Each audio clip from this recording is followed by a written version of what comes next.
12시 많은 참여 바랍니다.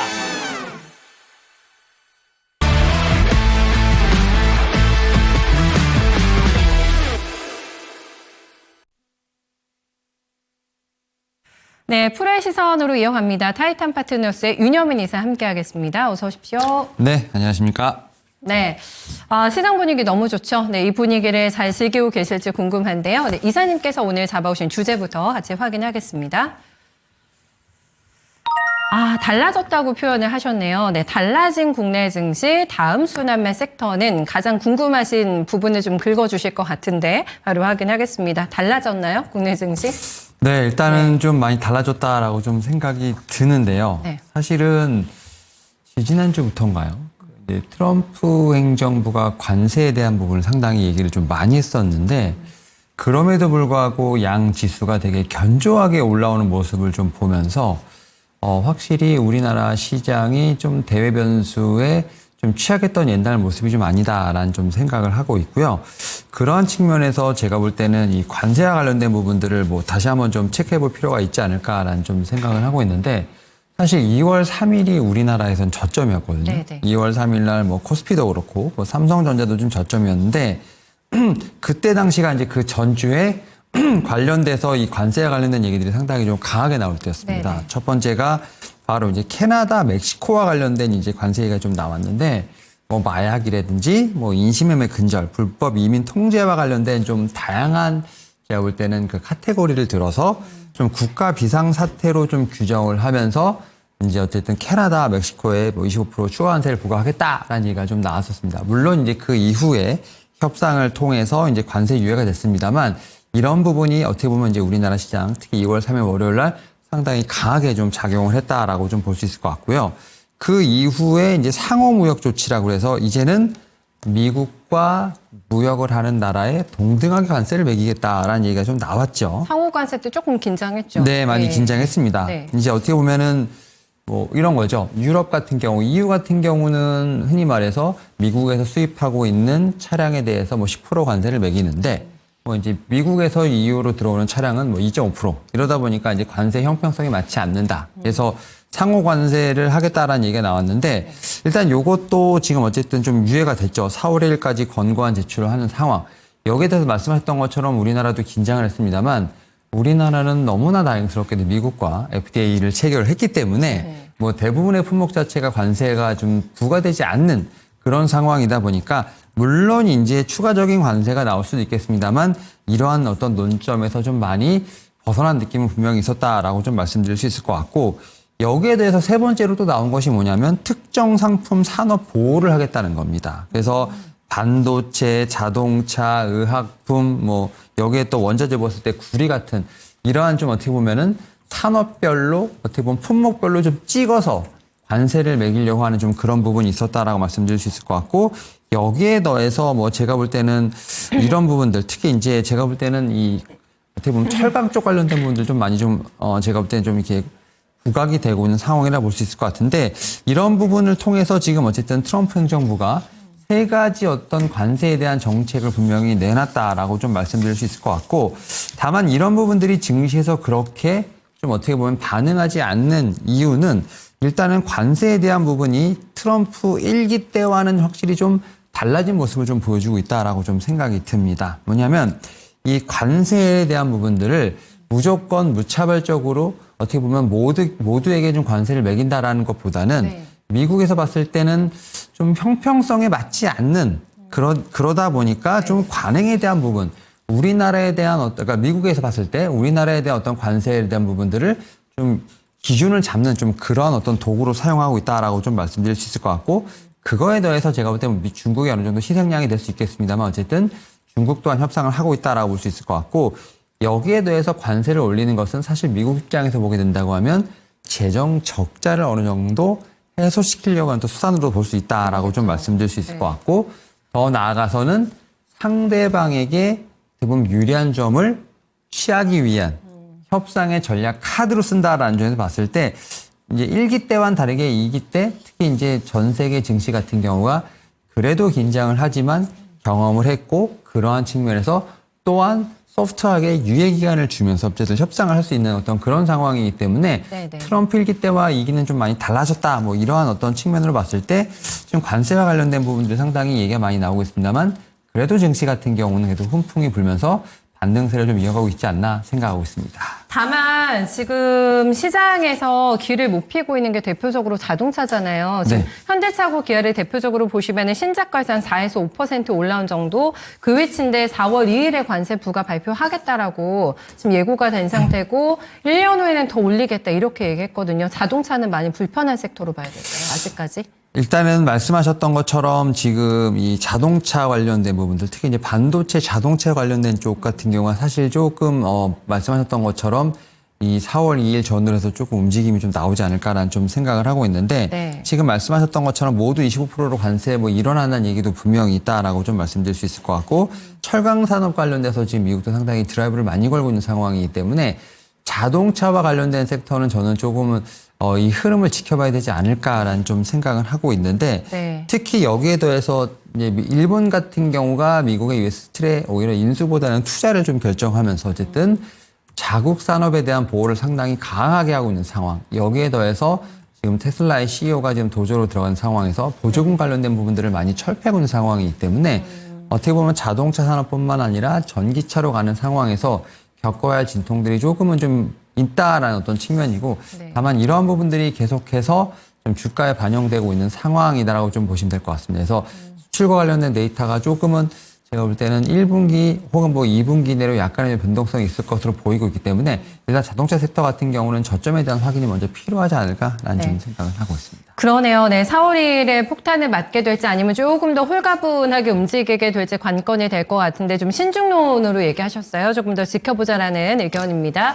저희가 지금 관세 얘기를 하다 보니까 당연히 인플레라는 부분을 생각을 해볼 수가 있겠고 지금 채권금리 보면은 많이 뛰지를 않아가지고 인플레에 대한 반응이 강하지는 않다라는 게 체킹이 되거든요. 현재 상황 어떻게 판단하고 계세요? 일단은 1월 달에 물가 지표가 약간 좀 엇갈렸다라고 저는 생각이 듭니다. 뭐 CPI 같은 경우는 예상치를 좀 크게 상회했고, 뭐 코어 CPI 같은 경우도 상승폭을 좀 다시 확대한 모습, 뭐 PPI도 좀 예상치를 상회했습니다만, 어떻게 보면 물가 지표가 좀 약간 좀 하회를 하면서, 컨센서스를 하회를 하면서, 확실히 좀 제가 볼 때는 인플레이션 지표가 약간 엇갈리는 모습이 있지 않나라고 좀 생각을 하고 있는데, 그 이유에 대해서는 아무래도 좀 이제 안타까운 얘기긴 합니다만 뭐 LA 산불부터 시작을 해서 네. 여러 가지 좀 일회성 요인이 있지 않나라는 좀 생각을 하고 있습니다. 뭐 그런 측면에서 봤을 때 실업률 어떻게 보면 좀 뜯어보게 된다고 하면 실업률 같은 경우는 조금 둔화하는 모습 여기에 더해서 지금 물가가 예상보다 좀 크게 좀 상승했습니다만 뭐 채권금리라든지 달러 같은 경우가 좀 안정적으로 흐름을 보인다는 것 자체는 이러한 부분을 통해서 물가의 어떤 상승 자체가 일시적으로 제가 볼 때는 좀 튀었다라는 어떤 그런 식으로 지금 시장은 좀 인식하고 있지 않나 생각을 합니다. 물론 이제 인플레이션 자체가 완벽하게 꺾였다라고 시장에서는 보진 않습니다만 그럼에도 불구하고 추세적인 상승으로 보지는 않는다라고 좀 생각이 들고 있고요. 그런 측면에서 봤을 때 뭐 1월 효과도 어느 정도 좀 얘기가 좀 나오는 것 같아요. 네. 1월에 좀 어느 정도 그런 부분이 좀 반영이 안 되다 보니까 이런 측면이 있지 않을까라는 좀 생각을 하고 있고요. 다만 이런 부분들은 제가 볼 때는 조금 더 지켜볼 필요는 분명히 있다라고 좀 생각 듭니다. 다만 이제 10년물, 미국의 10년물 국채금리가 어떻게 보면 우리나라 입장에서 봤을 때는 좀 상당히 이 고성장주에게는 좀 되게 중요한 부분이거든요. 네. 특히 이제 뭐 제약바이오부터 시작해서 지금 2차 전지 관련된 쪽에서 봤을 때 10년물 국채금리 어떤 상승폭이 상당히 중요하다라고 좀 생각이 드는데 4.7%를 지금 넘어갔다가 어떻게 보면 약간 좀 내려오는 상황이라고 볼 수 있을 것 같고 이런 부분들은 이제 2023년 말과 좀 비슷한 어떤 제가 볼 때는 현상이 아닐까라는 좀 생각을 합니다. 뭐 그런 측면에서 봤을 때 일단은 뭐 연준 의장 같은 경우도 PC를 좀 더 체크해볼 필요가 있지 않나라는 뭐 얘기를 좀 했던 부분이 있기 때문에 네네. 일단은 좀 1월 PC까지도 한번 좀 다 지켜볼 필요가 있지 않을까 생각을 하고 있고 다만 뭐 채권 금리라든지 뭐 이제 달러와 같은 경우는 좀 안정된 국면에 좀 있다는 점은 좀 다시 한번 말씀드릴 수 있을 것 같습니다. 네, 그런 게 어떻게 지금 인식하고 있는지 대표적인 저희가 볼 수 있는 지표가 되니까요.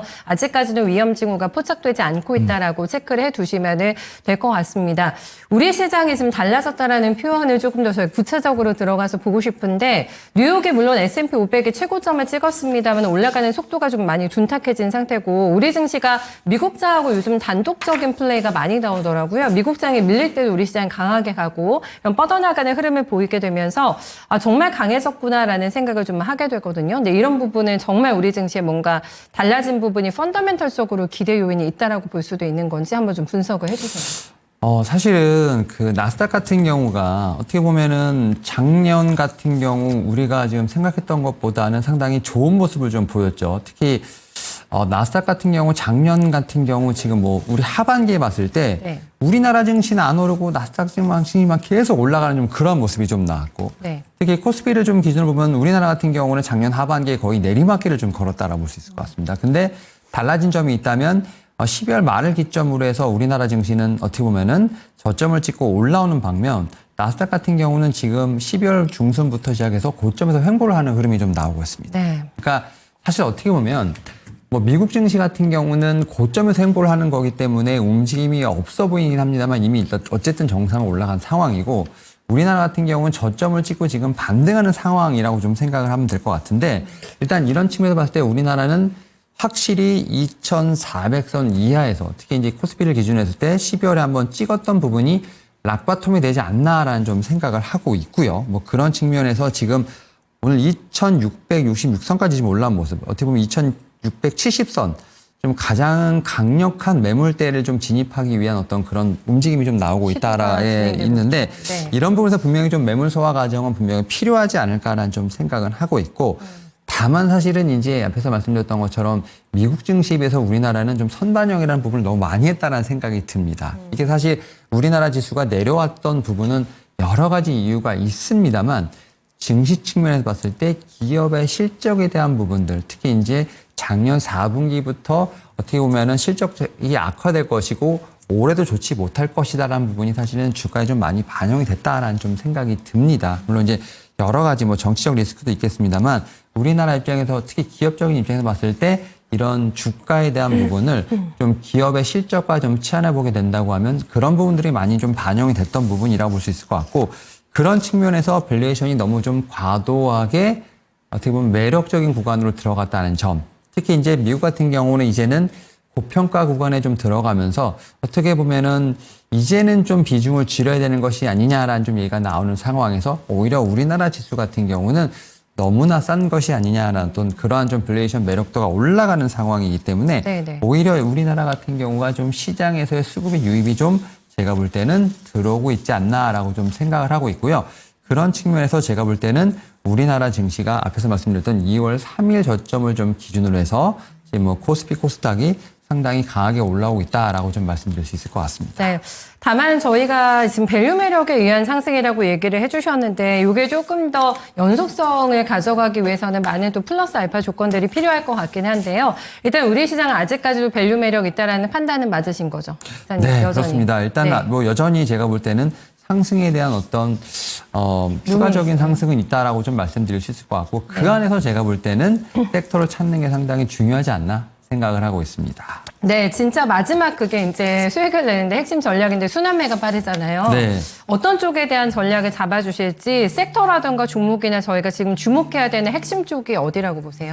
지금 뭐 가장 시장에서 봤을 때 좀 트렌드라 보는 게 결국 이제 AI 트렌드라고 좀 생각이 들고 있고 네. 특히 AI 같은 경우가 뭐 하드웨어, 뭐 인프라, 그다음에 소프트웨어로 이렇게 계속 순환매가 돌고 있다라고 좀 생각이 들고 있는데 특히 오늘 같은 경우 이제 AI 반도체 쪽, 하드웨어 쪽에 상당히 강한 모습을 좀 보이고 있고 여기에 플러스로 인프라, 특히 뭐 데이터 센터와 관련된 쪽에서 봤을 때 전력 인프라 같은 종목들이 같이 움직이고 있다라고 볼 수 있을 것 같습니다. 그런 측면에서 봤을 때 오히려 편안하게 제가 볼 때는 좀 공략할 수 있는 건 이제는 소프트웨어 쪽이 아닌가. 소프트웨어. 예, AI 소프트웨어 쪽이 아닌가 생각을 하고 있고 네.